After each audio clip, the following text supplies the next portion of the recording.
Question number 6 में दिया है यदि बिंदु 1,2 4,y x,6 और 3,5 इसी क्रम में लेने पर एक समानांतर चतुर्भुज के शीर्ष हो तो x और y ज्ञात कीजिए। देखो इसको इसी क्रम में लेना है, ठीक है ना। ये क्या है, एक समानांतर चतुर्भुज के शीर्ष है। पहला बिंदु दिया है 1,2, क्या दिया है जी 1,2। दूसरा दिया है 4,y, फिर देखो इसके आगे दिया है x,6 और 3,5। बोला है कि इनको इसी क्रम में लेने पर, तो इसको एक क्रम में लिया है ना, तो एक समानांतर चतुर्भुज के शीर्ष है। ये क्या है, एक समानांतर चतुर्भुज के शीर्ष है। इसको मान लेते हैं ए, ये बी, सी और डी। तो लिखेंगे माना कि ए, बी, सी तथा डी समानांतर चतुर्भुज ए बी सी डी के शीर्ष है। माना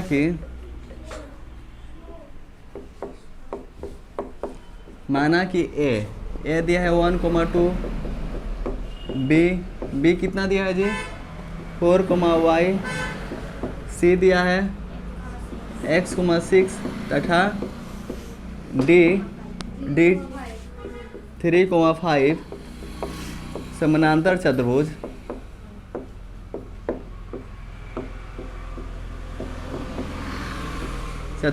ए बी सी डी के क्या है जी शीर्ष है। ए बी सी डी के शीर्ष है। देखो तुम लोग मालूम है कि जो समानांतर चतुर्भुज होते हैं, ठीक है, इनके विकर्ण एक दूसरे को समद्विभाजित करते हैं। क्या करते हैं, एक दूसरे को समद्विभाजित, एक दूसरे को बराबर भाग में विभाजित करते हैं। मान लो ये दोनों, ये समानांतर चतुर्भुज के जो दोनों विकर्ण है एक दूसरे को बिंदु P पे क्रॉस कर रहे हैं। किस पे जी, बिंदु P पर। तो यह एक दूसरे समद्विभाजित करेंगे, यानी AP बराबर क्या होगा PC। समद्विभाजित मतलब क्या, दो बराबर भागों में, यानी AP बराबर होगा PC और BP बराबर क्या होगा PD, होगा ना। तो लिखेंगे समानांतर चतुर्भुज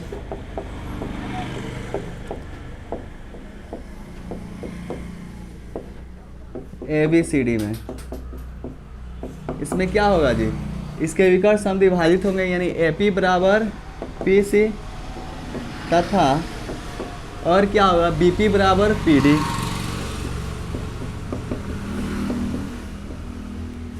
ये समद्विभाजित करने का मतलब क्या, ये AP बराबर PC का मतलब क्या, जितना इसमें अनुपात M1 होगा उतना ही M2 होगा।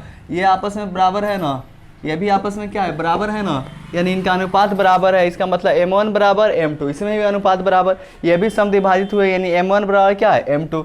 तो लिख सकते हैं इसलिए M1 बराबर क्या होगा M2 होगा। कोई दिक्कत। एक बात बताओ, तो ये जो विकर्ण है, विकर्ण AC का मध्य बिंदु कौन होगा, P होगा, क्योंकि P इसको समद्विभाजित किया है दो बराबर भागों में।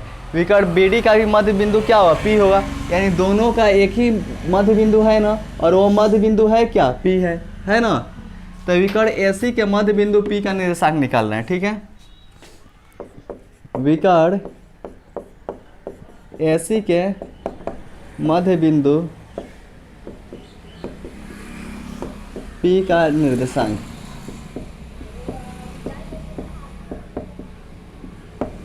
यहाँ समझ में ना आए तो पूछ लेना। देखो हम क्या लिखें कि विकर्ण AC के मध्य बिंदु P का निर्देशांक, जब M1 बराबर M2 हो, तो देखो ये पहले ये बताओ बिंदु P क्या कर रहा है, विकर्ण AC को समद्विभाजित कर रहा है ना, समद्विभाजित यानी दो बराबर भागों में, और किस अनुपात में, तो अनुपात बराबर है M1 बराबर M2, क्योंकि यहाँ पे AP बराबर क्या है PC है, इसका मतलब M1 बराबर क्या है M2 है। और जब M1 और M2 बराबर हो तो विभाजन फार्मूला क्या होता है, x1 प्लस x2/2 और y1 प्लस y2/2, यही ना होता है जी। हम यहाँ पे लिख रहे हैं, ठीक है, स्पेस का कमी है इसलिए, तो लोग इसके नीचे लिखना, ठीक है। बताओ तो AC को ना बिंदु P विभाजित कर रहा, तो AC में देखो A और C, यही ना दो पॉइंट है A और C, तो x1 बराबर होगा 1, y1 बराबर 2, x2 बराबर x और y2 बराबर 6। तो x1 कितना है, x1 है 1 प्लस x2 कितना है जी x अपॉन 2, y1 कितना है जी 2 और y2 है 6, y1 2 और y2 6 अपॉन 2। कोई दिक्कत है, इसको मन करेगा तो और सॉल्व कर लेना, नहीं तो इतना छोड़ देना है। यह विकर्ण AC के मध्य बिंदु P का निर्देशांक है। अब देखो विकर्ण BD के मध्य बिंदु P का निर्देशांक निकालते हैं। विकर्ण BD के मध्य बिंदु P का निर्देशांक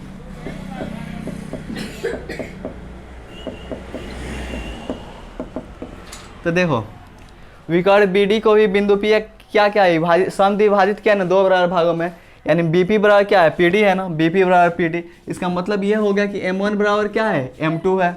तो M1 और M2 बराबर हो तो विभाजन फार्मूला क्या होता है x1 प्लस x2/2 और y1 प्लस y2/2।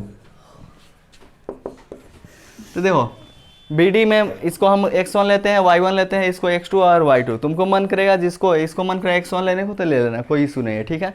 तो x1 बराबर 4 और x2 बराबर 3, तो 4 + 3 x1 प्लस x2/2 y1 कितना y और y2 कितना 5, तो y1 के पास y और y2 के पास 5/2। कोई दिक्कत पूछना है यहाँ तक। पहला बिंदु किसका होता है x का, किसी भी ऑर्डर पेयर में पहला बिंदु x का होता है दूसरा y का, पहला x का दूसरा y का। ये देखो तो AC में भी क्या किया मध्य बिंदु P का निर्देशांक निकाले, BD में भी क्या किया है मध्य बिंदु P का निर्देशांक निकाले, यानी एक ही बिंदु का P का निर्देशांक निकाल रहे हैं ना, यानी जितना ये होगा उतना ही ये होगा, ये दोनों आपस में बराबर होंगे। क्यों? क्योंकि एक ही बिंदु P का निर्देशांक निकाला जा रहा है, ठीक है। ये बराबर होंगे ना, तो कौन किसके बराबर होगा, तो x वाले के बराबर होंगे, y वाले के बराबर होगा। ये 4 है ना।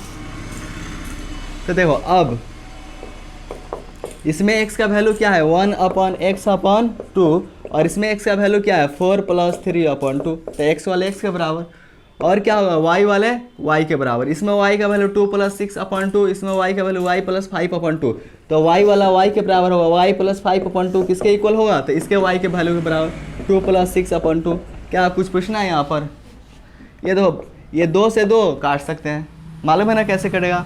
1 + x है तो 1 + x, 4 और 3 क्या होगा 7, y + 5 है y + 5, ये भी 2 से 2 कटेगा ना, क्योंकि ये मल्टीप्लाई में उधर जाएगा, डिवाइड में इधर आएगा, सॉरी इधर से डिवाइड से मल्टीप्लाई में इधर आएगा, और इधर ये डिवाइड में इधर आएगा मल्टीप्लाई में।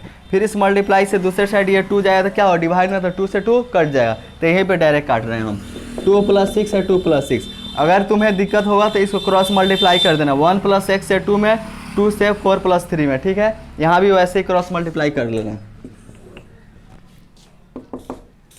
तो देखो +1 दूसरे साइड जाएगा, तो x = 7 + 1 उधर गया -1। इधर देखो तो y = +5 उधर जाएगा, और 6 और 2 को ऐड करेंगे 8, और +5 इधर आ गया -5। x = 7 में से 1 गया 6, y = 8 में से 5 गया 3। तो x और y का वैल्यू निकालना था, आ गया ना, लिख दें। अतः x = आ गया 6, y = आ गया 3, यह आ गया आंसर।